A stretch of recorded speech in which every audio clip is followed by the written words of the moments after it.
eh. Maliit na nga yung sweldo. Kuripot pa yung may-ari. Ayaw magpa-advance. May opening ba dyan sa inyo, Ses? Titignan ko, Ses, ha? Pero hindi ko mapapromise. Sige lang, Ses. Nagbabakasakali lang naman. Salamat. Uy, Miss! Ha? Shhh! Kamagulo. Ate! Kamagulo, tulungan mo ako dito, please. Shhh! Quiet. Tulungan mo ako, please. Please. Ay, naku. Salamat talaga kung dahil sa'yo, baka nadedo na ako. Eh, akala ko, naiwan ko yung susi ko dyan sa loob. Yung pala, eto lang. Andito lang sa maliit kong bulsa. O, ayan. Nagpunta kasi ako sa kapatid ko. Naghatid ako ng pagkain. Caregiver ako dyan. Oh? Eh, tuwing gabi lang ako nakakapuslit. Pag tulog na yung amo ko. Minsan kasi nakakaurat yun eh. Malaki nga yung sweldo. Masusunog naman yung kilay ko sa stress. Buti na lang magre-resign na ako. Malaki yung sweldo? Pwede ba nga ako nalang pumalit sa'yo? Di ba sabi mo magre-resign ka na? Seryoso ka? Oo naman. Sabi mo, malaki na nga yung sweldo. Marangal pa. Go nga, no? Bet mo naman ako. Kaya ba ng putok mong blush on? Makapal ba? Sorry. Sobrahan ata.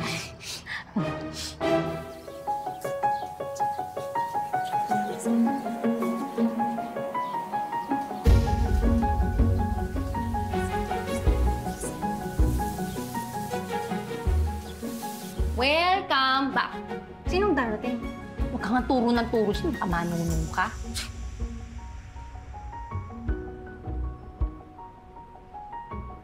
May ganyan din kami. Miraculous Baby Jesus ang tawag. Tuwing Pasko, nagbibigay ng himala. Hindi ka naniniwala? Hindi. Yung mga naniniwala dyan, yung mga desperado, inaasa sa Statwa Milagro. Alam mo, ikaw, ha? Negative ka. Negative! Madam! Madam, eto nga pala si Myra. Siya yung sinasabi ko sa inyo. Maaasahan niyo po siya. Kung ako pinangungunahan, Lourdes, amo ka ba? Sorry po. Makakaya mo kayang trabaho dito? Kakayanin po. Simpleng oo at hindi lang, hindi mo pa masagot. May alam ka ba sa caregiving? Wala po, pero... Pero paano mo ko aalagaan kung hindi mo alam ang basic ng caregiving? Pero ako po kasi nag-alaga sa mama ko po nung na-stroke siya bago po mamatay.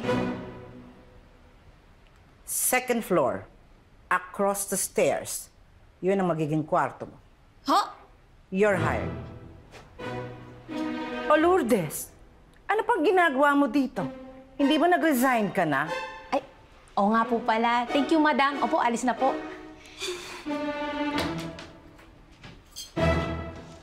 Girl, sigurado ka ba talaga?